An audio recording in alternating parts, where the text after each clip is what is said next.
चरक संहिता सूत्र स्थान के छठे अध्याय के important topics, tricks, previous years के क्वेश्चन और भी उससे रिलेटेड जो भी बातें होंगी वो सब आज हम पढ़ेंगे। तो आज शुरू करते हैं अध्याय नंबर 6, जिसका नाम तस्याशितीयम अध्याय है। तस्य मतलब नरस्य, मतलब किसके लिए? नर के लिए। तस्य अशितीय, जैसे अशित पीति कहते हैं ना, खाने पीने वाले, तो उसके लिए तस्य अशितीय अध्याय की बात करते हैं। इस अध्याय में षड ऋतुओं का वर्णन है और षड ऋतुचर्या का वर्णन है। और इत्तेफाक है कि षड ऋतुचर्या के अलावा इस अध्याय का क्रम भी 6 ही है। तो ये आते हैं, आगे पढ़ते हैं। तो आदान काल में और विसर्ग काल में प्राकृतिक और शारीरिक स्थिति। तो इन्होंने कहा है कि अगर किसी व्यक्ति को आहार और आहार के अनुकूल ऋतु साथ में पता है, उसके सभी खाने पीने वाली जो चीजें हैं उनसे उसका बल और वर्ण बढ़ता है। इसमें इन्होंने इंपॉर्टेंस बताया कि हाँ इंपॉर्टेंट होता है। 4 प्रकार का आहार कौन सा? अशित, पीत, लीढ़ और खर। 4 प्रकार के आहार जो अगर खाता है व्यक्ति, जिसको ऋतु सात्म का ज्ञान है, उसी को उससे बल और वर्ण का फायदा मिलता है। तो फिर उन्होंने कहा कि जो वर्ष है ना, उसके 6 पार्ट बताए गए। संवत्सरम षडांगम ऋतु विभागेन, इसका ये इंपॉर्टेंट पॉइंट है। और फिर नाम याद करना है। उसमें क्या? शिशिर, वसंत, ग्रीष्म, इन तीनों ऋतुओं में सूर्य उत्तर दिशा में गमन करता है, इसलिए इसको उत्तरायण या आदान काल कहते हैं। और वर्षा, शरद, हेमंत, इनमें सूर्य दक्षिण दिशा में गमन करता है, इसलिए इसको दक्षिणायन या विसर्ग काल कहते हैं। ठीक, तो यहाँ पर ये बात हो गई। अब क्या अगला पॉइंट है कि ऋतुओं के अनुसार सात में का उपदेश करते समय आचार्य ने एक वर्ष में 6 ऋतुएं मानी है, लेकिन आवश्यकता अनुसार संवत्सर के 2, 3, 6, 12 विभाग भी किए गए हैं। तो हमारे 6 विभाग जो हैं, शिशिर, वसंत, ग्रीष्म, वर्षा, शरद, हेमंत, उसमें माह भी है। तो ऐसे याद रखो कि जब माह आते हैं तो माघ से शुरू होती है। पहली ऋतु शिशिर है तो माघ से शुरू है। अब 2-2 महीने जोड़ दो तो महीने कैसे होते हैं? माघ, फागुन, चैत, वैशाख, ज्येष्ठ, आषाढ़, सावन, भादो, अश्विन, कार्तिक, अगहन, पौष, 12 महीने होते हैं। तो 2-2 करके एक एक क्रम से रखते जाओ। माघ, फागुन, शिशिर, चैत, वैशाख, वसंत, ज्येष्ठ, आषाढ़, ग्रीष्म, श्रावण, भादव, वर्षा, अश्विन, कार्तिक, शरद और अगहन, पौष, हेमंत। आप 12 महीनों के नाम क्रम से याद कर लीजिए और 2-2 को शिशिर, वसंत, ग्रीष्म, वर्षा, शरद, हेमंत के नाम से कर सकते हो। और सुश्रुत संहिता में क्या कहा गया है? ते शिशिर, वसंत, ग्रीष्म, वर्षा, शरद, हेमंता तेषाम तप तपस्या शिशिरा।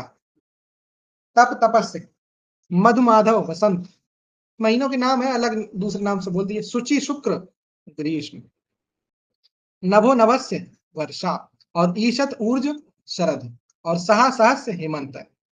इसको जब हम पढ़ते हैं तो ये नाम इंपॉर्टेंट है, कभी कभी पूछे जाते हैं कि तप तपस्य किस ऋतु में होता है, मधुमाधव किसमें होता है, शुचि शुक्र किसमें होता है, नव नवस्य किसमें होता है, ईशत, ईश और ऊर्ज किसमें होता है, और सहा और सहस्य किसमें होता है, ये गया। ठीक, तो इसको त म शु न ईस, तमशु नईस, तमशु नईस करके याद कर लेंगे इसको। ठीक, अब आगे आते हैं।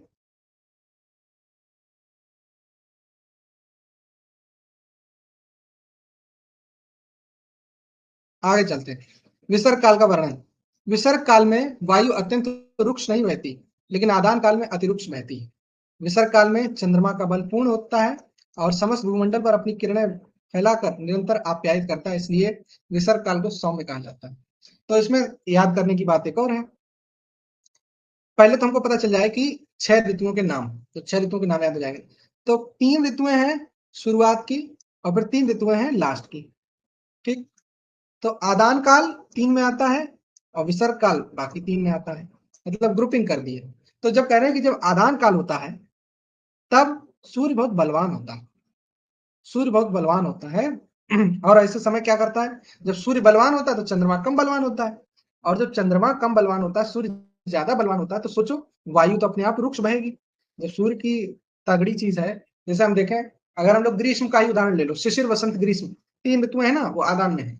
तो अगर हम शुरुआत के 3 का उदाहरण ले लें तो सूर्य देखो कितना बलवान है, जहां पे सूर्य का बल बलवान है वहां पे सोम जो है वो कम होगा। लेकिन वो क्या कह रहे हैं कि विसर्ग काल में सोम का अव्याहत बल होता है। जब विसर्ग काल होता है तो अव्याहत बल होता है। विसर्ग का मतलब होता है छोड़ना, यानी वो क्या करता है कि जो प्राणियों का बल है ना वो वापस आ जाता है, और आदान काल मतलब बल छीन लेना। तो ऐसे करके इसको याद रख लेना। तो विसर्ग जब होता है बल लोगों को फिर वापस से मिल जाता है, वो अगले कौन से हैं? वर्षा, शरद, हेमंत, इन तीनों में विसर्ग होता है। और आदान किस में होता है बल का? शिशिर, वसंत, ग्रीष्म। तो 3-3 करके 6 ऋतुओं का डिवीजन समझ में आ गया। अच्छा आगे बढ़ते हैं। फिर आदानम पुनर्आग्नेयम, बताया ही था कि आदान आग्नेय होता है। देखो क्या होता है, सूर्य, वायु और चंद्रमा काल स्वभाव से मार्ग का ग्रहण कर काल, ऋतु, रस, दोष, देह बल, दोष और देह बल की उत्पत्ति में कारण होते हैं, ऐसा समझना चाहिए। यानी किसी की बॉडी में जो बल है वो इन सब चीजों से प्रभावित होता है, सूर्य से प्रभावित होता है, वायु से प्रभावित होता है, चंद्रमा से प्रभावित होता है, काल स्वभाव से प्रभावित होता है। इंपॉर्टेंट है ये पॉइंट। अर्क, वायु, सोमस्य, काल स्वभाव, मार्ग परिगृहिता, ठीक, काल, ऋतु, रस, दोष, देह बल की उत्पत्ति होती है। अभी समझना, हम अभी और भी आचार्यों का रेफरेंस ले लेके हम बताएंगे। तो आदान काल को जैसे अगर हम लेंगे, शुरुआत वाला वही बात बार बार कह रहे हैं, वो कहेंगे कि आदान काल में सूर्य किरणें बहुत तेज देता है, तो संसार का जलीयांश क्या करता है, ले लेगा, आदान में लेता है, विसर्ग में छोड़ता है। और जब आदान में स्नेह भाग ले लेगा तो वायु तीव्र और रुक्ष होगा, तो वायु संसार के स्नेह भाग का शोषण करेगा। इससे क्या होगा, शिशिर, वसंत, ग्रीष्म, जो तीनों ऋतु हैं उनमें रुक्षता उत्पन्न होगी। और उसमें से क्रमानुसार, ये प्रश्न है, यूपीएससी का प्रश्न है, तिक्त, कषाय और कटु रसों की वृद्धि हो जाने से मनुष्य के शरीर में दुर्बलता उत्पन्न हो जाती है। तिक्त, कषाय और कटु। रिसर्च ऑफिसर में ये प्रश्न पूछा गया था कि किस ऋतु में कौन सा रस होता है, तो जैसा हमें पता है, शिशिर, वसंत, ग्रीष्म, तिक्त, कषाय और कटु। तिकटु याद कर लो इसको। ऐसे अगले 3 आएंगे, उसमें अम्ल, लवण और मधुर होगा, तो उसको आलम याद करेंगे। तो आगे पढ़ते हैं, तिकटु आलम करके याद करेंगे। अब आते हैं विसर्ग काल में। तो वर्षा, शरद, हेमंत 3 ऋतुएं हैं। अब इसमें क्या होगा, सूर्य दक्षिण दिशा की ओर गमन करना शुरू कर देता है। ऐसे ही तभी तो हम बोलते हैं उत्तरायण, दक्षिणायन। आयन का मतलब क्या होता है, रास्ता। तो सूर्य जब दक्षिण दिशा की ओर ज्यादा गमन करना प्रारंभ करता है तो क्या होता है, उस समय काल और स्वाभाविक मार्ग, देखो सूर्य तो मूवमेंट नहीं करता है, लेकिन हम पृथ्वी की स्थिति उस हिसाब से देखते हैं सूर्य के अनुसार, तो हमें उस हिसाब से लगता है कि सूर्य दक्षिणायन है या उत्तरायण है। इसी हिसाब से हम लोग डिसाइड करते हैं, रिस्पेक्टिव पोजीशन में हम इस बात को डिसाइड करते हैं। तो सूर्य जब दक्षिण दिशा की ओर गमन करता आरंभ करता है तो उस समय काल और स्वाभाविक मार्ग यानी विसर्ग काल और दक्षिणायन, मेघ, वायु और वर्षा से उसका तेज कम हो जाता है। जब सूर्य का तेज कम है, चंद्रमा पूर्ण बली है और आकाश से जल गिरने के कारण जगत का ताप भी शांत हो जाता है, तो वहां पर अम्ल, लवण और मधुर ये स्निग्ध रस होते हैं। और मनुष्य के शरीर का बल भी जैसे जैसे जैसे शिशिर, वसंत, ग्रीष्म हो गया, तो शिशिर में सबसे ज्यादा बल था, फिर वसंत में उससे कम हुआ, ग्रीष्म में एकदम गर्मी और बल कम हो गया, फिर वर्षा में थोड़ा थोड़ा बढ़ना शुरू हुआ, पानी वर्षा, फिर शरद में थोड़ा और बढ़ा, हेमंत में फिर और बढ़ गया, है ना। तो ऐसे करके बल बढ़ता। तो ये बता रहे हैं। और यहाँ पर रस जो है वो फिर से इंपॉर्टेंट है, कौन कौन से, अम्ल, लवण, मधुर। अम्ल, लवण, मधुर, तो इसको आलम याद कर लेंगे। तो रसों को अगर हमको याद करना तो तिकटु आलम, तिकटु आलम, ऐसे। यहाँ पे टेबल बनी हुई है, इसमें वही बातें सब की गई हैं कि क्या होता है आधान काल, क्या होता है विसर्ग काल। तो शिशिर, वसंत, ग्रीष्म होती है, वर्षा, शरद, हेमंत होती है, माघ, फागुन, चैत, वैशाख, ज्येष्ठ, आषाढ़ ये मास होते हैं, सावन, भादव, कुमार, कार्तिक, अगहन, पौष मास होते हैं। इसमें उत्तरायण होता है, इसमें दक्षिणायन होता है, इसमें आग्नेय होता है, इसमें सौम्य होता है। जो आग्नेय होगा उसकी वायु अपने आप रुक्ष हो जाएगी और इसमें रुक्ष नहीं होगी। जब आग्नेय होगा तो चंद्रमा अपने आप क्षीण होगा, सूर्य बड़ा होगा, है ना। और सूर्य जब बड़ा होगा तो सूर्य और वायु जगत का शोषण करेगा। जब शोषण करेगा तो वही रस जो है तिकटु बढ़ेंगे, तिक्त, कषाय, कटु, और मनुष्य जब दुर्बल हो जाएगा, क्योंकि सारे जगह माहौल तो मनुष्य के लिए खराब ही मिल रहा है इसलिए, और उसी का अपोजिट जो है वो इसमें है। ठीक, ये हो गया। अब आते हैं, देखो ये बहुत कठिन सा लिखा गया है श्लोक, उसको ट्रिक बनाया गया है, रिडल है, लेकिन कॉन्सेप्ट बहुत सिंपल है। कहते हैं आदावंते च दौर्बल्यम, यानी आदावंते च दौर्बल्यम विसर्ग आदान योर नृणाम, यानी आदाव अंते, आदा किसका, आदा शुरुआत किसकी, विसर्ग की, और अंते, अंत किसका, अंत किसका, आदान का। देखो ऐसे इसको इसको कैसे पढ़ा जाता है, इन सब श्लोक को कैसे सॉल्व किया जाता है। जैसे आदि है, अंति 2 पॉइंट यहाँ, फिर विसर्ग और आदान 2 पॉइंट यहाँ। तो आदि किसका, पहले की पहले से मिला दो, विसर्ग का। अंत किसका, आदान का। तो विसर्ग काल का आरंभ और आदान काल का अंत जब होता है तो मनुष्य जो क्या होता है वो दुर्बल होता है। फिर बस इतना याद करना, मध्य में मध्य बल होता है, और फिर तू अंत्य शिष्टम अग्रे च निर्दिशेत, अब जो उसी का उल्टा था वही उल्टा पढ़ लो। दुर्बलता पता चल गई तो फिर जो श्रेष्ठ होगा वो उसका उल्टा होगा, यही बस याद रखना है। तो आदावंते च दौर्बल्यम विसर्ग आदान योनिर्णाम मध्य मध्य बलम तो अंत्य श्रेष्ठम अग्रे च निर्दिशेत। कोई बहुत कठिन कॉन्सेप्ट नहीं है, जो मैंने बताया वही सब बातें लिखी हैं कि संवत्सर को 2 हिस्से, आदान और विसर्ग, 3 सीजन आदान में है, अगली 3 सीजन विसर्ग में है। फिर उनके सबके माह है, ऋतुओं के माह है, तो माघ से शुरू है, माघ, फागुन, चैत, वैशाख, ज्येष्ठ, आषाढ़, सावन भादो अश्विन कार्तिक माघ शीष पौष क्रम से महीने हैं। अब देख लो, अब जैसे अंत और आदि कह रहे हैं ना, तो आदान काल का अंत है और विसर्ग काल का आदि है, वर्षा से शुरू है ना विसर्ग काल, तो इसमें सबसे कमजोर होगा। तुम देख लो ना कि यहाँ पे सबसे पावरफुल आदमी था। ग्राफ बना रहा हूँ, चलो ग्राफ से बनाता हूँ। जैसे मानो कि ये एक्स एक्सिस, ये वाई एक्सिस, यहाँ पे बल है, ये बल है मान लो, और यहाँ पे टाइम है, ठीक। तो आदान काल से शुरू होता है, यहाँ पे बल खूब तेज है। फिर जैसे ग्रीष्म आएगी, वर्षा आएगी, सबसे हीन हो जाएगा। फिर वर्षा के बाद शरद से फिर से बढ़ना शुरू हो जाएगा। ऐसे फिर हेमंत, फिर पीक होगी। तो हेमंत और इधर शिशिर, इन दोनों में पीक है। जैसे बल कम होता जाएगा। यहाँ पे देखो कितनी गर्मी है, ग्रीष्म में वर्षा, यही तो ऋतु है, इसलिए यहाँ पे बल बहुत कम है। तो ये कॉन्सेप्ट समझ आ रहा है, ये वाली बात थी। फिर अब उसमें ऋतुओं की चर्या शुरू करते हैं। तो हेमंत ऋतुचर्या, आचार्य चरक सबसे पहली ऋतु बताते हैं हेमंत, विंटर सीजन का रेजिमेंट बताते हैं।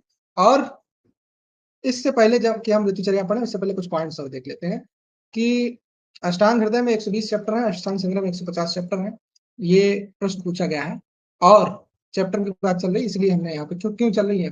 चरक सूत्र में 6वां चैप्टर, सुश्रुत सूत्र में 6वां चैप्टर, अष्टांग संग्रह सूत्र में 4था चैप्टर और अष्टांग हृदय सूत्र में 3रा चैप्टर है, जिसमें ऋतुचर्या का वर्णन किया गया। ये पता होना चाहिए। और एक पवन कुंभकार न्याय है, हेमंत ऋतु में अग्नि की प्रबलता को बताता है, उसी न्याय का प्रयोग करते हैं। और हम उरुस्तंभ चिकित्सा, उभय विपरीतार्थकारी चिकित्सा, जैसे कि व्यायाम से उत्पन्न सम्मूढ़ वात में जल में तैरा जाता है, उरुस्तंभ चिकित्सा, ये भी पवन कुंभकार न्याय से ही है, ठीक। ये ऐसे पॉइंट्स आया तो उसको लिख लिया। अभ्यंग और उत्सादन ठंड में करते हैं, हेमंत ऋतु में करते हैं। और उद्वर्तन वसंत में करते हैं। वसंत में देखो कफ बड़ा होता है, तो इसलिए कीलता को सोख लेता है, ठीक। हेमंत को तुषार भी बोलते हैं, वसंत को कुसुम बोलते हैं। देखो वसंत में फूल खिले होते हैं, इसलिए कुसुम बोलते हैं। तुषार पड़ता है, तुषार बोलते हैं। शरद को घनात्य बोलते हैं या धारा धरात्य बोलते हैं। देखो घन का मतलब क्या होता है, बादल, तो अत्य का मतलब खत्म, बादल खत्म हो गए, शरद आ गई। धाराधर, धाराधर ये भी बादल होते हैं, धाराधर अत्य है, धाराधर, फिर बादल खत्म हो गए तो शरद आ गई। वर्षा के बाद शरद ही तो आती है। प्रावृट ताप आत्य है, यानी ताप खत्म हो गया तो प्रावृट आ गई। ग्रीष्म को बोलते हैं निदाग या घर्म, तो निदाग घर्म एक साथ लिख लिया, तो हमने इसलिए याद कर लिया, निदाह निदाग कर लिया, ठीक। और हम लोग ये भी पढ़ेंगे कि कुछ ऋतुएं, उनमें कुछ कुछ चीजें मना की गई। तो आतप, अवश्याय, इनका वर्षा और शरद में निषेध। देवाशयन, इनका वर्षा, शरद और बसंत में निषेध। तो उसके बाद व्यायाम, मैथुन, इनका वर्षा ग्रीष्म में निषेध। और उद्मंत, जल में घुले हुए सत्तू, इनका वर्षा और हेमंत में निषेध। दही और क्षार, इनका शरद में निषेध। क्योंकि दही को सोचो, दही पित्त, अगर का पित्त बढ़ा देगा, और शरद में ऑलरेडी पित्त बढ़ा हुआ है। और व्यायाम और मैथुन ये वात बढ़ाते हैं, वर्षा में ऑलरेडी वात बढ़ा हुआ है। उद्मंत है, उद्मंत जल में घुले हुए सत्तू, वर्षा ऋतु में क्यों खा हो सकता, फंगस फंगस लगा हो। दिवाशयन से त्रिदोष कोप होता है, इसलिए वर्षा में वात बड़ा होता है, शरद में पित्त बड़ा होता है, और बसंत में कफ बड़ा होता है, तो इसलिए वर्षा शरद बसंत में दिन में सुलाते ही नहीं। आतप और अवश्य का वर्षा और शरद में निषेध कैसे याद रखोगे, बरसने के बाद चटक धूप होती है, तो चटक धूप होती है इसलिए आतप ना सेवन करो। और शरद में तो पित्त बॉडी में बड़ा होता है, इसलिए आतप और अवश्य मत से सेवन करो। ये बात है। शरद, शरद में प्रागवात निषेध है, शरद में पित्त का प्रकोप होता है, और प्रागवात पूरी वायु से भी पित्त का प्रकोप होता है, इसलिए प्रागवात नहीं है। हेमंत में प्रवात का निषेध, प्रवात मतलब हवादार जगहों का निषेध है हेमंत। हेमंत वैसे भी ठंडी ऋतु होती है, अब हवा लगेगी तो ठंड बढ़ेगी, इसलिए प्रवात का निषेध है। पंचकर्म बसंत में कराते हैं, और रक्त मोक्षण विरेचन शरद में कराते हैं। तो रक्त मोक्षण क्यों कराएंगे, विरेचन क्यों कराएंगे, दोनों पित्त का शमन करते हैं, शरद में पित्त बढ़ा होता है इसलिए। और पंचकर्म बसंत में कफ अफ आदि जो दोष होते हैं बड़े होते हैं इसलिए। सुश्रुत जो है उसको हंसोदक का वर्णन नहीं करते हैं, हंसोदक आगे बात करेंगे, हंसोदक क्या होता है, शरद ऋतु में होता है। इसको याद किया कि सर्जन जो है वो हंसते नहीं, इसलिए हंसोदक नहीं होते। यम दृष्टा एक काल है, शारंगर ने बताया है, ये कार्तिक और अगहन का काल है, और ये 16 दिन का होता है। यम दंशा, षोडश दिन, शाह से शारंगर, शाह से षोडश दिन, ऐसा ऋतु संधि, ऋतु संधि वागवट ने बताई 14 दिन में। तो वाग में संधि, वाग मतलब वागवट याद कर लेना। अब ये जो जो अगला है ये टेबल, ये बहुत इंपॉर्टेंट है ना, इसलिए इसको याद रखना है, बहुत बहुत बहुत इंपॉर्टेंट है, क्योंकि इसमें से प्रश्न बन जाते हैं, समझे। चलो इसको पढ़ना शुरू करते हैं। सबसे पहले आदान काल में 3 ऋतु हैं। हमने इसे थोड़ा छोटा कर लेते हैं तो आपको अच्छे से समझ में आएगा। ये आदान काल है जिसमें उत्तरायण है, या इसको आग्नेय काल कहते हैं। थोड़ा नहीं दिख रहा, आप लिख लिया। इसमें 3 ऋतुएं हैं, एक तो शिशिर, वसंत और ग्रीष्म, चरक के अनुसार। माघ फागुन से शुरू है, चैत वैशाख, फिर जेठ आषाढ़। ठीक, रस हमने यहाँ लिख दिया ते का टू, अभी बताए थे। अब आते हैं सुश्रुत। सुश्रुत तमसु नैस वाला था, तमसु, तमसु नैस ट्रिक थी ना। तो तप तपस्य, मधुमाधव, शुचि शुक्र और नव नभस्य, ये 2 महीने हो गए। इसमें फागुन चैत, जैसे सुश्रुत क्या कर रहे हैं ना, जैसे चरक माघ से ही शुरू कर देते हैं, सुश्रुत की जो सीजन शुरू होती है वो फागुन से शुरू होती है। बस यहीं पे इंपॉर्टेंट पॉइंट है, बस यही इंपॉर्टेंट है। और यहाँ पे बसंत चलता है इनका, फागुन चैत में बसंत चलता है। ठीक, और फिर उसके बाद ग्रीष्म आता है, फिर उसके बाद प्रावृट आता है, फिर वर्षा आता है, फिर शरद आता है, फिर हेमंत आता है। तो जो सर्जन है यानी सुश्रुत है, उनका वसंत ग्रीष्म प्रावृट वर्षा शरद हेमंत, ये क्रम है इनका, याद रखना। वसंत ग्रीष्म प्रावृट वर्षा शरद और हेमंत, ये। ठीक, सर्जन का याद रखना। मधु माधव शुचि शुक्ल नवनवस्य, ईश ऊर्ज और सहस्य, ये है। ऐसे ही चरक का था वर्षा शरद हेमंत, ये क्या आता है, विसर्ग काल में करते हैं या दक्षिणायन में करते हैं या सौम्य काल जिसको बोलते हैं। इसमें चक्रपाणी के अनुसार कर्क से लेकर धनु राशि तक आती है, कर्क से लेके धनु राशि तक। और उसमें फिर क्या आती है, फिर उसमें अपने आप ही पता चल जाएगा। मकर से लेके मिथुन तक, मकर से लेके मिथुन तक यहाँ पे आती है। मकर से लेके मिथुन तक की राशि चक्रपाणी के अनुसार आदान में है, और कर्क से लेके धनु तक की राशि चक्रपाणी के अनुसार विसर्ग में है। ठीक, ये दोनों हिस्से हो गए। तो फागुन चैत यहाँ पे देखो, माघ फागुन से शुरू है, ये फागुन चैत है, वैशाख ज्येष्ठ है, आषाढ़ सावन, वही दो का ले लेना। भादव और युज, युज बोलते हैं ये अश्विन को। ठीक, फिर कार्तिक मार्गशीर्ष और पौष माघ, ये अगहन पौष पे खत्म होते हैं, पौष माघ पे खत्म होते हैं। तमसु नईस, ठीक, तमसु नईस मतलब तप तपस्य मधुमाधव शुचि शुक्र नव नभस्य ईसूर्ज और सहसैस, ये सुश्रुत का कॉन्सेप्ट। चरक और सुश्रुत दोनों का पढ़ लिया। अब सारंगधर पे आते हैं। सारंगधर भी ऋतुएं वसंत ग्रीष्म प्रावृट वर्षा शरद हेमंत, जैसे सर्जन बोल रहे थे वैसे सारंगधर भी बोल रहे, वसंत ग्रीष्म प्रावृट वर्षा शरद हेमंत। और सारंगधर में एक चीज बहुत इंपॉर्टेंट है कि सारंगधर राशियां भी बताते हैं, राशियां। तो वसंत में सारंगधर बताते हैं कुंभ और मीन, साधारण ऋतु बोलते हैं वसंत को, कुंभ और मीन। तो ऐसे याद कर लेंगे कि जब हम कहीं वो देखते हैं ना, मुगल टाइप के लोगों को या पुराने जैसे लोगों को देखते हैं तो कैसे बोलते हैं, वकुमी, वकुमी। वसंत कुंभ और मीन, ये दो है। फिर ग्रीष्म आता है। ग्रीष्म में क्या आता है, ग्रीष्म में जो शाह होता है षटकोण वाला आता है। तो 2 राशियां भी होती है जिसमें शाह षटकोण वाला आता है, मेष और वृष, मेष और वृष, ग्रीष्म वाले में आते हैं। फिर प्रावृट, प्रावृट, वृट का मतलब हम ऐसे समझ लेते हैं कि वृट का मतलब वर्षा, प्रा मतलब पहले।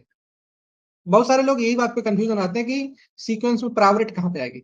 तो प्रावृट को ऐसे याद रख लो, वर्षा से थोड़ा सा पहले है। तो प्रावृट में क्या है, मिथुन और कर्क। एक्चुअली क्या है ना, बहुत ज्यादा सोचना नहीं होता। वसंत की 2 याद कर लो, बाकी 2 इसी में जोड़ते जाओ। जैसे वसंत का कुंभ और मीन याद हो गया, वखू मीन याद हो गया, बस अपने आप करते रहो। बहुत सारे लोग वर्षा वाली याद कर लेते हैं, फिर उसके बाद 2 ऐसे जोड़ते जाते हैं। राशियां याद होनी चाहिए ना, मेष वृष मिथुन कर्क सिंह कन्या तुला वृश्चिक धनु मकर कुंभ मीन, ये राशियां हैं। तो जो राशियां क्रम से हैं वो याद होना चाहिए। बहुत सारे लोग वर्षा से याद कर लेते हैं, तो वो क्या याद कर लेते हैं, वर्षा सिंह कन्या है, वर्षा सिंह कोई लड़की है तो वो कहते हैं वर्षा सिंह कन्या है। तो वर्षा को सिंह और कन्या याद कर लेते हैं, बाकी फिर ऐसे याद कर लेते हैं। लेकिन कंफ्यूजन कहाँ पे होगा, जैसे प्रावृट वाला जो कॉन्सेप्ट है वो सारंगधर ने दिया, सुश्रुत ने दिया, लेकिन चरक ने प्रावृट का कॉन्सेप्ट यहाँ पे नहीं बोला, देख लो। तो ऐसे याद करना, वर्षा सिंह कन्या। शरद में क्या, शरद ऋतु को शरद ऋतु कर लो, याद कर लो। तो ऋतु मतलब वृश्चिक और तुला। और हेमंत में धनु और मकर, बस ये हो गया। फिर उसके बाद हमने जैसे अब एक ही पेज में सब कुछ है, चरक का भी होगा, सुश्रुत का भी होगा, सारंगधर का भी होगा। यहाँ पे हमने ग्राफिकल रिप्रेजेंटेशन किया है, इसको मैं देखो टर्न करता हूँ तब आपको दिखेगा। देखो मैंने बताया था ना, यहाँ पे उत्तम बल है। यहाँ के जो 3 हिस्से हैं, जैसे यहाँ से शुरू हो रहा था ना, शिशिर वसंत ग्रीष्म वर्षा शरद हेमंत, यहाँ पे बल सबसे ज्यादा उत्तम बल है, फिर ऐसे करके बल कम होता जाता है। फिर यहाँ पे न्यूनतम बल है ग्रीष्म और वर्षा, फिर यहाँ से फिर से बढ़ता चला जाता है बल, ऐसे बढ़ता है शरद और हेमंत। ठीक, ये ग्राफिकल रिप्रेजेंटेशन था बल का। अब आगे, अब अगला पॉइंट है कि चरक संहिता में किस किस ऋतु में कौन से दोष का प्राधान्य भी बताया गया, ये भी। तो इसके लिए आप क्या काम करो, इसके लिए ट्रिक है केवीपी, जैसे हम लोग याद करते थे। केवीपी को कैसे याद रखते थे, काशी विद्यापीठ एक जगह है, तो केवीपी याद कर लेते हैं, केवीपी। तो के यहां से लिखना शुरू करते थे, शिशिर के सामने से के लिखना शुरू करते थे। और पहली लाइन है संचय की, दूसरी लाइन है प्रकोप की, तीसरी लाइन है प्रशमन की। सब लोगों ने फर्स्ट ईयर में इसको तो पढ़ा ही होगा, लेकिन फिर भी चलो मान के चलते हैं कि आपको नहीं आता, तो हम उस हिसाब से पढ़ा रहे हैं। तो के देखो तिरछा चला आ रहा है यहाँ पे, कफ का संचय, फिर वसंत में प्रकोप, और फिर यहाँ पे प्रशमन। फिर एक लाइन छोड़ के वी यानी वात का संचय, फिर वर्षा में प्रकोप, और फिर इधर शरद में प्रशमन। ठीक, फिर बिना स्पेस छोड़े पी यानी यहाँ पे पित्त का संचय, शरद में प्रकोप, और हेमंत में प्रशमन।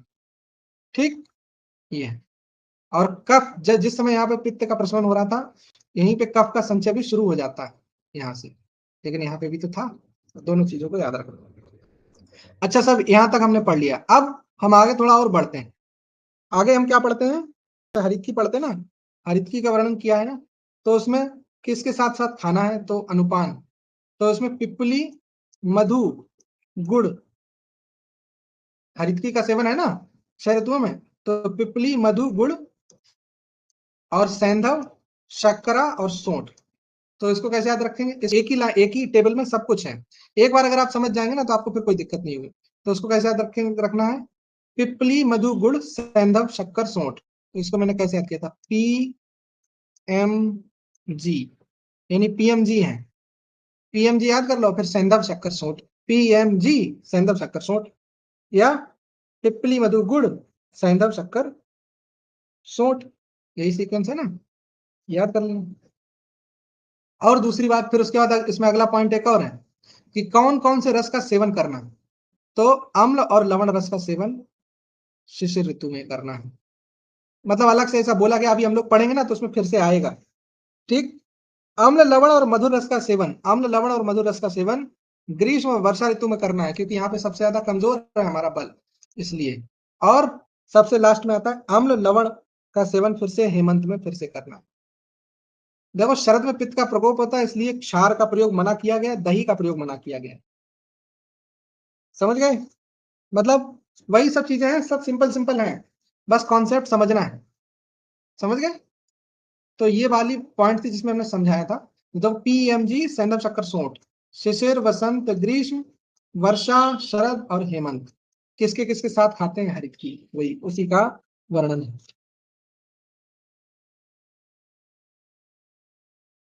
शारंगधर ने भी प्रावृत ऋतु मानी है, सुश्रुत ने भी प्रावृत ऋतु मानी है। और ये हमने वो समझाया कि आधा बनते वाला जो था ना कॉन्सेप्ट, वो समझाया कि आदि अंत, विसर्ग आदा नहीं हो, तो आदि किसका विसर्ग का, अंति किसका आदान का। ये वही कॉन्सेप्ट है जो ऊपर अभी समझाया था इसका। चलो ठीक है, तो इसके बाद हम ऋतु के अकॉर्डिंग पढ़ने वाले थे ऋतुचर्या, षड ऋतुचर्या। तो आज हेमंत से हम लोग शुरू करेंगे। तो हेमंत जो है, अब हेमंत ऋतु करते ही तुरंत फील करने लगो, अब हेमंत से तुरंत फील करने लगो कि बहुत सर्दी है। लेकिन बॉडी को अगर सोचो कि हेमंत ऋतु में अगर शीतलता अधिक है, तो बॉडी पे शीतल वायु ऊपर से स्पर्श हो रही, शीते शीत अनिल स्पर्श, सन्नुद्धो बलिनाम बलि, पक्ता भवति हेमंते, मात्रा द्रव्य गुरु क्षमा।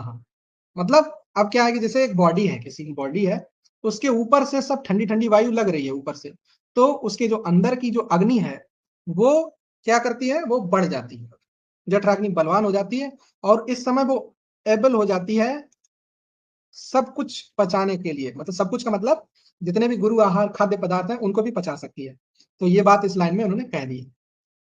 अच्छा हाँ, जब हम हेमंत ऋतुचर्या की बात करते हैं, तो ये चरक संहिता में हेमंत ऋतु पहली ऋतु बताई है। सुश्रुत ने भी पहली ऋतु हेमंत बताई, वाग्भट ने भी पहली ऋतु हेमंत ही बताई है। नागार्जुन ने वर्षा से शुरुआत की है, और ऋग्वेद में शरद ऋतु से शुरुआत की गई। हेमंत ऋतु को तुषार भी बोलते हैं, तो हेमंत तुषार करके याद कर लेना, याद रहेगा, हेमंत ऋतु को तुषार बोलते हैं। ये हम लोग पढ़ चुके हैं, आगे बढ़ते हैं। फिर वो कह रहे हैं हेमंत ऋतु में वायु का प्रकोप होता है। कह रहे हैं कि जैसे अग्नि प्रबल होती है, और उसके बल के अनुसार ईंधन नहीं मिला, तो क्या होगा, अग्नि जो होगी वो धातुओं को जलाएगी, अब जब धातुएं जलेंगी तो धातुओं का स्थान खाली होगा, तो वहां पर क्या होगी, वायु आएगी, वायु प्रकुपित होगा। रसम हिनस्त्यतो वायु शीतः शीते प्रकुप्यति। क्वेश्चन है कि ये किस ऋतु के लिए कहा गया? रसम हिनस्त्यतो वायु शीतः शीते प्रकुप्यति किस ऋतु के लिए कहा गया? हेमंत ऋतु के लिए कहा गया। अब देखो, अब जितनी भी ऋतु हम पढ़ रहे हैं ना, लगभग हर एक लाइन से, लाइन के आधे आधे इससे दे दे के प्रश्न बने हुए हैं, तो इसको ध्यान से पढ़ना। देखो ये बात हम पहले ही समझा चुके हैं कि हेमंत ऋतु में अग्नि की प्रबलता रहती है। जब अग्नि की प्रबलता है तो उसे गुरु आहार भी दिए जा सकते हैं। तो वो कह रहे हैं स्निग्ध पदार्थ, अम्ल रस, लवण रस, बहुत अधिक मेदस्वी औदक मांस है, आनूप मांस है, या बिलों में रहने वाले जीवों का मांस है, प्रसा यानी जो प्रसा मतलब क्या होता है, जो छीन कर खाते हैं उनका मांस, जैसे बाज कौआ ये सब छीन के खाते हैं। और मदिरा, सीधु और मधु पीना चाहिए। मदिरा, सीधु, मधु क्यों पीना चाहिए? क्योंकि अल्कोहल होता है, इससे हीट जनरेट होती है, और बाहर क्या है, सर्दी है, इसलिए। हेमंत ऋतु में दूध के विकार मात्र और ईख के विकार, वसा, तेल, नए चावलों का भात। पहले देखो दूध के विकार यानी दूध के सारे प्रोडक्ट, पनीर, दही, मलाई, रबड़ी, क्योंकि अग्नि को चाहिए, अग्नि को बस सबस्ट्रेट देते जाइए, अग्नि ले लेगी। ईख के विकार, गुड़, राब, चीनी, मिश्री, ये सब खूब खा सकते हैं, आपको शुगर वगैरह नहीं होगी, क्योंकि उस समय अग्नि तेज है, सब कुछ पचा देगी। वसा, तेल, फैट वैट सब जला देगी। नए चावलों का भात, अच्छा इसमें स्पेसिफाई क्यों किया गया नए चावलों का भात? कारण ये है क्योंकि जब चावल पुराना होता है, कोई भी अन्न पुराना होता है तो लघु होता है, नया अन्न लघु नहीं होता है। तो नए चावलों का भात और गर्म जल का सेवन करने से आयु की हानि नहीं होती। चलो अब इसमें ये हमने समझ लिया कॉन्सेप्ट। अब हम समझ लेते कौन कौन से श्लोकांश पूछे जाते हैं। तस्मात् तुषार हमने बता दिया कि तुषार किसका पर्याय है? हेमंत का। कौन से रस है? स्निग्धम लवणाम रसान। फिर यही लाइन है, औनपाद औदकानु मांसा नाम मेद्या नाम उपयोजित, किस ऋतु में है? हेमंत ऋतु में। विलेशाम मासानी प्रसानाम व्रतानी च। अच्छा अगर विज्ञान में पढ़ा होगा, साइंस में, तो क्या पढ़ा होगा कि जैसे ही सर्दी आती है तो कुछ जानवर होते हैं वो हाइबरनेशन में चले जाते हैं, तो वही विलेश है, बिल में रहने वाले होते हैं, तो उनको ढूंढ ढूंढ के निकाल के हेमंत ऋतु में खाने के लिए बोला है। भक्षयन मदिरा सीधु, हीट जनरेटिंग है सारे।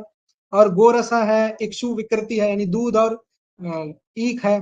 और हेमंते अभ्यस्य तस्तोय मुष्णम चायु आयुर्न ही, वही बात है, बता दिया। अब हेमंत ऋतु में ये आहार हो गया। बिहार कैसा? तो हेमंत ऋतु में कैसे रहेंगे?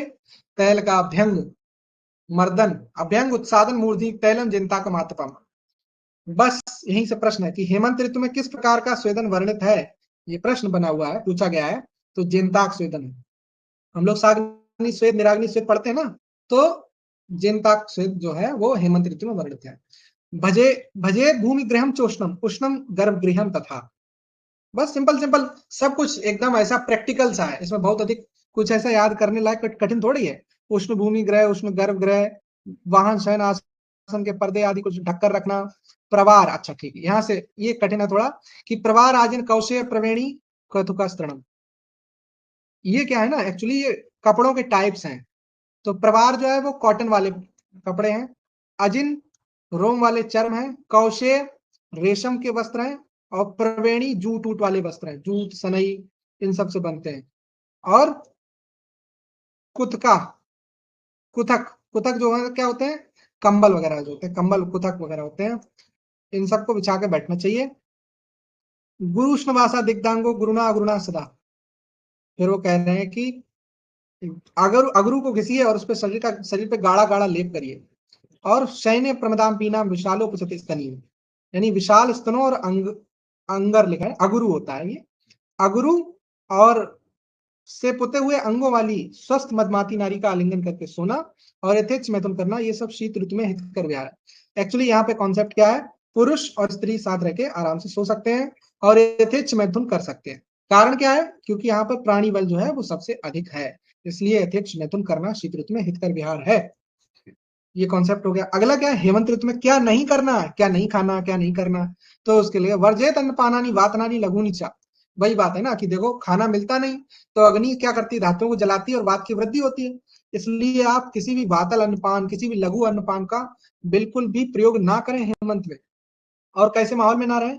प्रवात में ना रहें, प्रमिताहार ना करें, उदमंथ ना खाएं। आप उदमंथ क्या करता था? उदमंथ जल में घुला हुआ सत्तू क्या करता था? हमको आप्यायन करता था, बल देता था।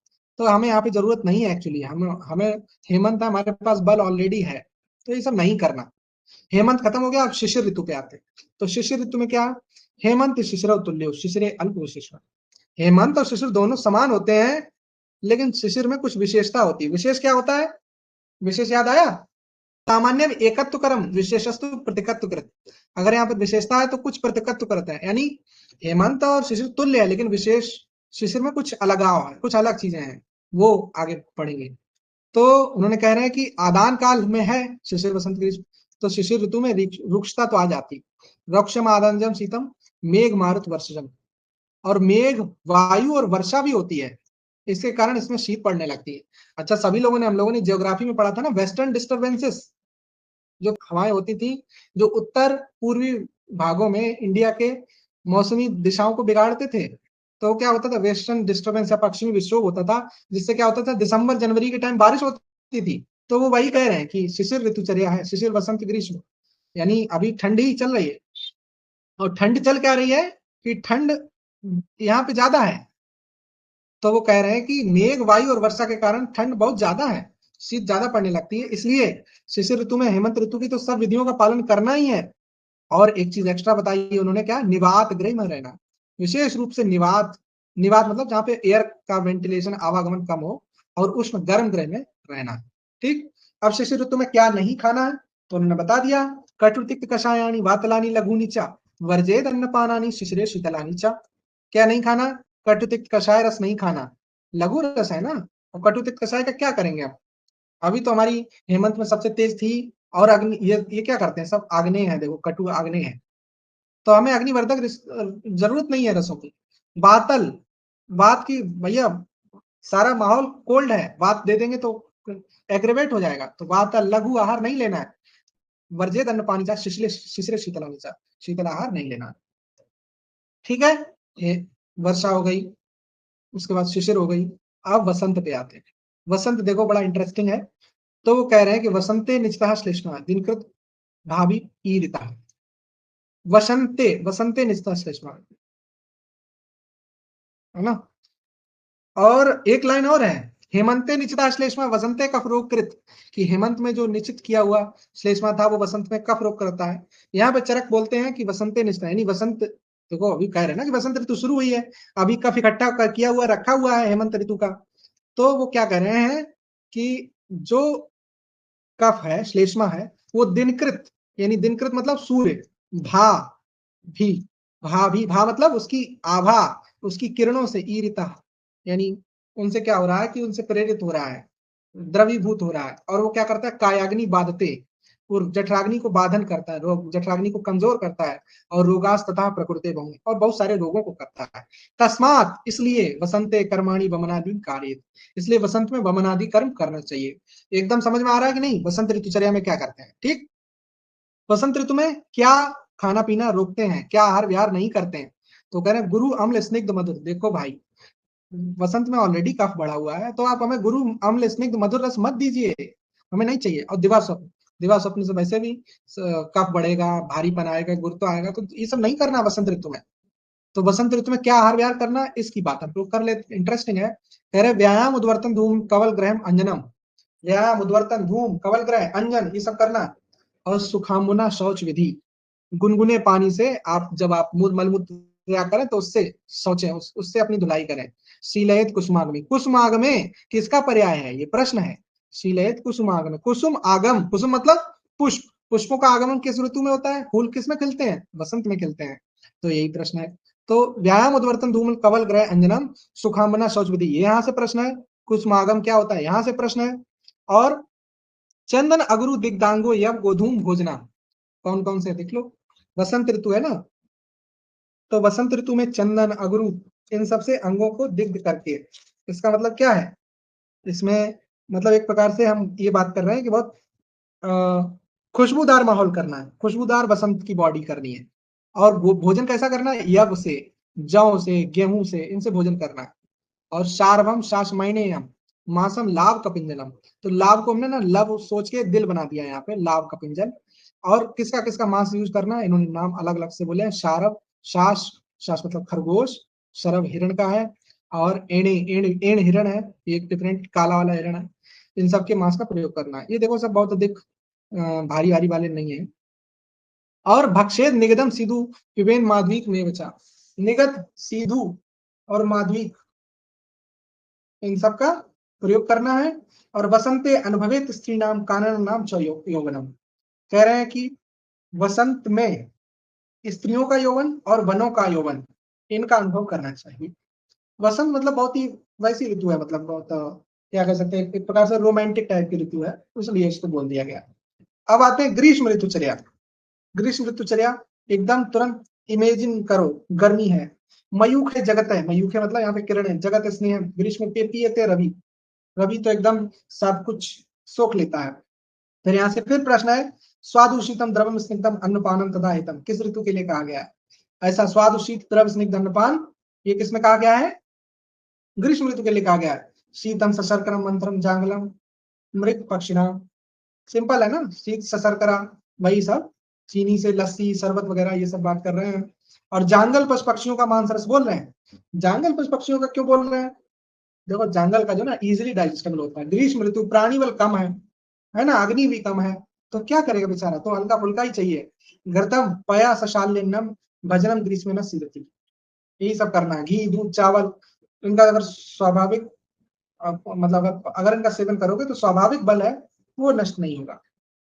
तो ग्रीष्म ऋतु में क्या खाना पीना नहीं है, क्या आहार विहार नहीं करना है, तो मध्यम अल्पम नवा, मध्य अल्प लो, हम तो कह रहे ना ही लो, ना वा पेयम अथवा सुबहुत, अगर बहुत अधिक पीने का मन ही है तो बहुत कम बहुत सारा पानी डाल लो मिला के तब पियो। और लवण अम्ल कटु श्रानी व्यायाम छात्र वर्जित, और लवण अम्ल कटु रस और उष्ण इन सबको नहीं करना और व्यायाम भी नहीं करना। देखो प्राणी बल बहुत कम है वसंत में, ग्राफ में सबसे बीच में था वसंत, वो वसंत बोल रहा हूँ सॉरी, ग्रीष्म ऋतु में सबसे कम है प्राणी बल, ग्राफ में सबसे बीच में था ग्रीष्म। तो ऐसे में व्यायाम व्यायाम मत कराइए आप, व्यायाम नहीं करना। अब आते हैं ग्रीष्म ऋतु में क्या क्या विहार है, क्या क्या करना चाहिए। तो कह रहे हैं दिवा शीत ग्रह निद्रा निशी चंद्रांशु शीतले, दिन में कोल्ड स्टोरेज में सो और रात में चंद्रमा की ठंडी चांदनी के नीचे सो। भजे चंदन दिग्दांग प्रवर्ते हर में मस्तके, और चंदन का लेप लगाओ, बहुत अधिक इंपॉर्टेंट नहीं है, बस ये लाइन पहली वाली इंपॉर्टेंट है, वो एकदम कॉमन सेंस से आएगी। व्यजने पानी संस्पर्शे चंदनोदक शीतले, कॉमन सेंस है, याद हो जाएगा। से विमानो भजे दास्याम मुक्ता मणि विभूषिता, बस ये वाला पॉइंट है, इसको याद रखना। और ये याद कभी कभी नहीं भी रहता, इसको कैसे याद रखोगे? मुक्ता मणि जो होते हैं ना, इन सब ठंडे ठंडे होते हैं, मोती है ठंडा लगता है, मणि है ठंडा लगती है, तो इसलिए इनको इनसे अलंकृत करके ऊपर छत पे बैठा करो। फिर वो काननानी च शीतलानी, कानन मतलब क्या होता है? जंगल। और शीतलानी जलानी कुसुमानी च, शीतल जल फूल, ग्रीष्म काले निषेवेत मैथुनाद विरतो नरः। देख लो यहाँ पे एकदम मना कर दिया कि मैथुन नहीं करना है, क्योंकि वही बात है ना, प्राणी बल सबसे कम है, बॉडी बल। फिर वर्षा पे आते हैं। वर्षा क्या करे? आदान दुर्बले देह पक्ता भवति दुर्बला, शिशिर वसंत ग्रीष्म खत्म हो गया, आदान काल खत्म हो गया, अब वर्षा शरद हेमंत विसर्ग काल शुरू हो गया। तो कह रहे आदान दुर्बले देह, यानी आदान काल में देह दुर्बल हो गई थी, पक्ता पक्ता यानी पचाने वाली जो अग्नि थी वो भी दुर्बल है। भवती दुर्बला सा वर्षासु अनिलादीनाम दूषण बाधिते पुनः, और वर्षा ऋतु आ जाने पर दूषित वातादि दोषों से दुष्ट जठराग्नि और दुर्बल हो जाएगी। यहाँ पे कुछ नहीं, यहाँ पे प्रश्न पहली लाइन से है, आदान दुर्बले देह पक्ता भवती दुर्बला, किसके लिए कहा गया? वर्षा ऋतु के लिए कहा गया। लोग कंफ्यूज जाते हैं आदान शब्द देख के, इसलिए क्वेश्चन बन जाता है। फिर भू बाष्पान में निस्यंदात पाकाद अम्लाद जलस्य च, वर्षा अग्निबले क्षीणे कुप्यंती पवनादया। बस यहाँ पे ये प्रश्न है अगला, कि एक तो देखो अग्निबल क्षीण है, ये तो हम सब जान गए, और इससे पहले इन्होंने बोल दिया कि क्यों होता है ये सब काम। वो कह रहे हैं कि भूमि से भाप निकलती है, जैसे गरम गरम भूमि रहती, पानी गिरता है तो भाप निकलती है, ऊपर आकाश से जल गिर रहा है, और एसिड रेन भी चल रही है, अम्ल विपाक भी चल रहा है, अम्ल जल से चचा। तो अग्निबल अत्यंत क्षीण है, और सभी दोस्त इस समय प्रकोप पे चल रहे हैं, बढ़िया एकदम, सारे दोस्त एकदम अपने पूरे उस पे चल रहे हैं, भौकाल में खूब बड़े हुए हैं। इसलिए हम कह रहे हैं कि अगर दोस्त सब बड़े हुए हैं, पवनादि सभी दोस्त बड़े हैं, तो आप अपने जो नियम है ना वो सब साधारण कर दो। तस्मात साधारण सर्वो विधि वर्षासु सस्यते, बस यही प्रश्न यहां से भी फिर बना है कि साधारण विधि का पालन किस ऋतु में करते हैं? वर्षा में करते हैं। कैसे याद रखोगे? कि चलो ये दोषों को अपना दिखा लेने दो भौकाल, दोष ज्यादा कुपित है ना, तो हम साधारण ऋतु का पालन करेंगे। और ट्रिक ऐसे याद रखेंगे, वर्षाधारण वर्षाधारण वर्षा साधारण, इसे याद कर लो। साधारण नियम का मतलब क्या है? त्रिदोष नाशक वस्तुओं का सेवन करना। फिर वर्षा ऋतु में क्या क्या नहीं करना चाहिए? तो कह रहे उद्मंथन दिवा स्वप्नम अवश्यायम नदी जलम व्यायामम आत्मम च व्यायाम छात्र वर्जित।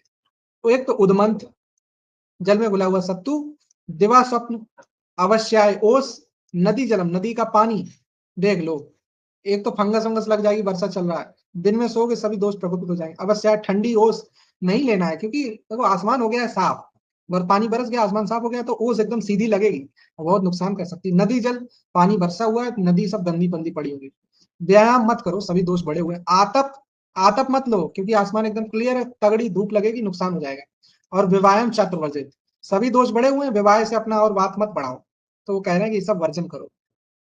यहाँ पे प्रश्न है कि उद्मंत का निषेध कहाँ है, और धूप जो है, धूप को किस किस ऋतु में निषेध है, तो हमने यहाँ अलग से लिख दिया, धूप से बचते हैं वर्षा में और शरद में। क्योंकि देखो लाल रंग से मैं क्या करता हूँ, ट्रिक लिखता हूँ, वर्षा में चटक धूप होती है और शरद में पित्त का प्रकोप होता है, इसलिए। अब आते हैं वर्षा ऋतु में सेवनीय आहार विहार। वर्षा ऋतु में कौन कौन से आहार विहार सेवनीय है, तो कह रहे पान भोजन संस्कारान प्रायः क्षौद्रान्वितान भजित। वो कह रहे पीने में, भोजन में, संस्कार करने में, इनमें मैक्सिमम आप क्षौद्र डाला करिए, शहद डाला करिए। और फिर यहाँ से अगला प्रश्न बना है कि यह गोधूम सालिया से बना है, फिर जांगल मांस भोजन करने से बना है। कौन कौन से अल्कोहल मदिरा का प्रयोग करना है, तो वो कह रहे हैं कि माध्विक, अरिष्ट, अम्बुचा और महेंद्र तप्त शीतम वा, महेंद्र जल, तप्त शीत जल यानी गर्म करके ठंडा किया हुआ जल, कौप जल, कूप का जल, कुएं का जल, और सारस जल यानी स्टोर्ड जो पहले से है वो वाला, वो उन्होंने बोला है। तो एक बार ना हम लोग पूरा पूरा पहले पढ़ तो लेते हैं कि क्या क्या लिखा हुआ है। तो वो कह रहे हैं कि वर्षा ऋतु में खाने पीने की सभी चीजें बनाते समय उसमें मधु मिला लेना चाहिए। बात और वर्षा से भरे उन विशेष शीत वाले दिनों में अम्ल और लवण रस वाले स्नेह द्रव्यों की प्रधानता भोजन में रहनी चाहिए। और जो व्यक्ति चाहते हैं कि जठराग्नि की रक्षा हो, वो पुराने जौ, गेहूं और चावल का प्रयोग करें। देखो यहाँ पे पुराने बोल दिया है, बात वही है, नए वाले गुरु होते हैं, पुराने हल्के होते हैं। गेहूं चावल जौ का प्रयोग करना चाहिए। मांसाहारी व्यक्ति अगर ले रहे हैं तो जांगल का सेवन करो, संस्कृत मांस सेवन करो। शाकाहारी व्यक्तियों को संस्कृत मूंग का यूज लेना चाहिए। मधु मिलाकर अल्पाहार में मधुइक, महुआ वाली मदिरा, अरिष्ट जल का सेवन कर सकते हैं। महेंद्र, आकाश वाला जल, गर्म करके ठंडा किया हुआ, तप्त शीत वाला, और कूप या सरोवर का जल। और क्या क्या करना है, यहीं से ये भी एक लाइन इंपॉर्टेंट है, प्रघर्षण, उद्वर्तन, स्नान, गंध माल्य परो भवत। प्रघर्षण, उद्वर्तन, उबटन, स्नान और सेंट वेंट लगाना, ये सब काम वर्षा में कर सकते हैं। मैंने इसको ऐसा किया कि चारों तरफ सीलन है तो उसकी बदबू है, तो इसलिए हम सेंट लगा लेते हैं वर्षा में। और ये भी पॉइंट एक इंपॉर्टेंट है, लघु शुद्धांबर स्थान भजित क्लेदी वार्षिका। कह रहे हैं कि हल्के पवित्र वस्त्र धारण करना और क्लेद रहित सूखे स्थान पर रहना चाहिए, ये बात। फिर आ गया था शरद ऋतुचर्या।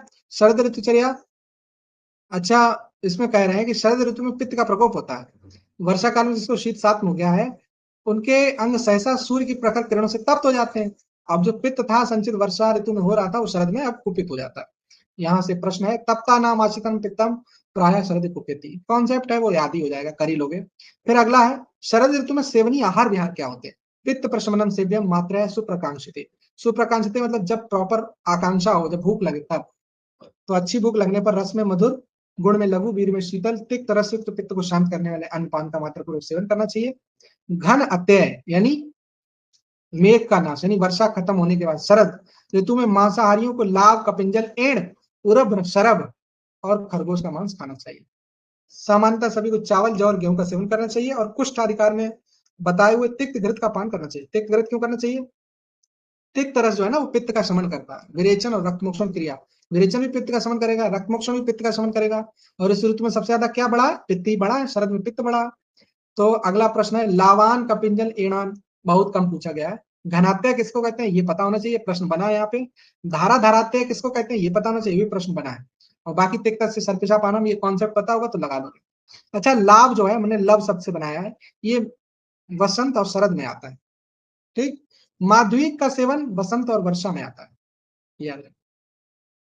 अब शरद ऋतु में क्या नहीं खाना चाहिए, तो वसा तैलम अवश्याम औदक आमिषम क्षारम दधि दिवा स्वप्नम प्रागवातम छात्र वर्जय और आतपस्य च वर्जनम, ये भी बोला है। यानी धूप तो नहीं लो, फिर वसा ना लो। देखो पित्त बढ़ा हुआ है, गुरु ले लोगे वसा तब भी दिक्कत है। तेल पित्त को बढ़ा सकता है, इसलिए मत लो। अवश्य है, पहली सर्दी की ओस है, क्योंकि शरद के बाद हेमंत आने वाला है ना, तगड़ी वाली सर्दी आने वाली है, तो सर्दी की शुरुआत होने ही वाली है। पित्त प्रकोपित है यहाँ पर, तो इसे मत लो।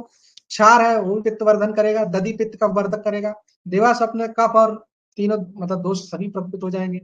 प्रागवातम, पूर्व की जो वायु होती है उसमें भी पित्त होता है, वो उष्ण होती है ना, इसलिए पूर्व की बात नहीं लेना चाहिए। और आतप यानी धूप से तो पित्त बढ़ेगा ही, नहीं लेना है। तो हंसोदक का वर्णन है यहाँ पर। हंसोदक, हंसोदक को कैसे याद रखेंगे? हंसोदक को कुछ कुछ लोग अंशुदक भी बोलते हैं, और कहते हैं ना कि इतना शुद्ध होता है ना कि इसको हम हंसोदक बोल देते हैं। ये सूर्य और चंद्रमा दोनों से शुद्ध होता है, इसलिए इसको हंसोदक बोल देते हैं। वो कह रहे हैं देवा सूर्यांशु सप्तम निशि चंद्रांशु शीतलम, दिन में सूर्य से किरणों से और रात में चंद्रमा की किरणों से शीतल किया हुआ, काल से पक हुआ निर्दोषम, और जो अगस्त तारा के उदय होने के प्रभाव से अभिषीकृत हुआ है वो, और हंसोदक उसे कहते हैं शारदम विमलम शुचि, है ना। ये शरद ऋतु में विमल और पवित्र, स्नान पान अवगाहेशु, स्नान पान और अवगाहन कार्यों में शश्यते प्रशस्त है, और ये अमृत के समान है। देखो प्रश्न पहले तो यही बन जाता है कि हंसोदक का वर्णन कहाँ है? चरक में है। सुश्रुत ने हंसोदक का वर्णन नहीं किया है। दूसरा प्रश्न ये बनता है कि हंसोदक का वर्णन किस ऋतु में है? तो शरद ऋतु में है। तो कैसे याद रखोगे? जो माँ शारदे है ना, सरस्वती माता माँ शारदे हैं, वो हंस पे बैठी रहती है, तो ऐसे याद कर लेना कि वो हंसोदक है, वो शरद ऋतु में है। शारदानी, देखो माँ शारदे, शारदानी चा माल्यानी वांसांसी विमलानी चा, अनुकूल विहार की बात कर रहे हैं। शरद काले प्रशंसन्ते प्रदोषे चैंदु रश्मिया, वो कह रहे हैं कि इस ऋतु में जो माला है, वासांश विमलन, शुद्ध कपड़े हैं, स्वच्छ वस्त्र हैं, और प्रदोष के समय चंद्रमा की किरणों में बैठे। प्रदोष काल क्या होता है? सूर्यास्त के बाद होता है। और प्रत्यूष क्या काल क्या होता है? सूर्योदय से पहले होता है। ठीक। देखो नीचे क्या लिखा, रात्रि के प्रारंभ का नाम प्रदोष है। प्रदोषो रजनी मुखम, रजनी मतलब रात, मुखम मतलब मुंह, जैसे किसी का मुंह शुरुआत होता है ना, मुंह से शुरुआत होती है, तो वो वही कह रहे हैं कि रजनी की शुरुआत यहीं से होती है, रात की शुरुआत यही है, रात्रि का प्रारंभ का नाम प्रदोष है। तो शारदानी चा माल्यानी वांसा, ऐसे याद कर लो कि माँ शारदे हैं, माला पहनती हैं, साफ कपड़े पहनती हैं, और चंद्रमा जैसी चमकती है, प्रदोषित चंद्रश्मि, ऐसा कर लिया। ठीक। और ऐसे याद रखो, माँ शारदे हंस पर सवार हैं, आप लोग प्रदोष व्रत कीजिए सब लोग।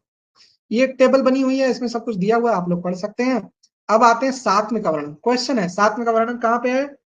यहीं पे है, चरक सूत्र 6 में, और चरक विमान 1 में भी है सातवें का वर्णन। तो ये प्रश्न है, ये प्रश्न बना हुआ और बहुत इंपॉर्टेंट क्वेश्चन है। पहले ये लाइन पढ़ लेते हैं, फिर प्रश्न पे आते हैं। इस प्रकार चेष्टा और आहार विहार के अनुसार ऋतु सात्म का उपदेश कर दिया गया है। जो आहार और विहार निरंतर होने से उपशेते अर्थात हितकारी हो जाता है, उसे ओक सात्म कहते हैं। ओक सात्म पॉइंट का वर्णन कहां पर किया गया है? चरक सूत्र 6 में किया गया। तो कहते हैं उपशेते यदि औचित्यात्, फिर डैश डैश डैश उच्यते, तो ओक सात्म उच्यते, यहीं से प्रश्न बन जाता है। तो मतलब जो प्रैक्टिस प्रैक्टिस से अनुकूल हो जाए प्रकृति के, और वो शरीर को हानि ना पहुंचाए, तो उसे ओक सात्म कहते हैं। देशानाम अमयानाम च विपरीत गुणम गुणे सात्म्यम इच्छन्ति सात्म्य ज्ञा श्रेष्ठतम चाद्यमेव च। जो विद्वान सात्म को जान जाते हैं, वो देश और रोगों को गुण से विपरीत पहले विहार और आहार आदि को उन देशों के रोगों के लिए सात्म मानते हैं।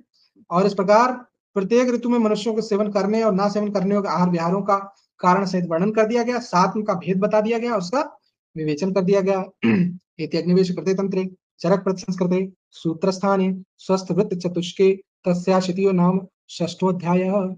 इस प्रकार ये छठा अध्याय खत्म हो गया है। और किसी को अगर कोई दिक्कत है, कोई प्रश्न है, तो मुझसे पूछ सकता है। ठीक है, तो हम लोग कल्याण मंत्र पढ़ के इस क्लास को समाप्त करेंगे। ओम सर्वे भवन्तु सुखिनः, सर्वे सन्तु निरामयाः, सर्वे भद्राणि पश्यन्तु, मा कश्चित् दुःखभाग् भवेत्। ओम शांति शांति शांति।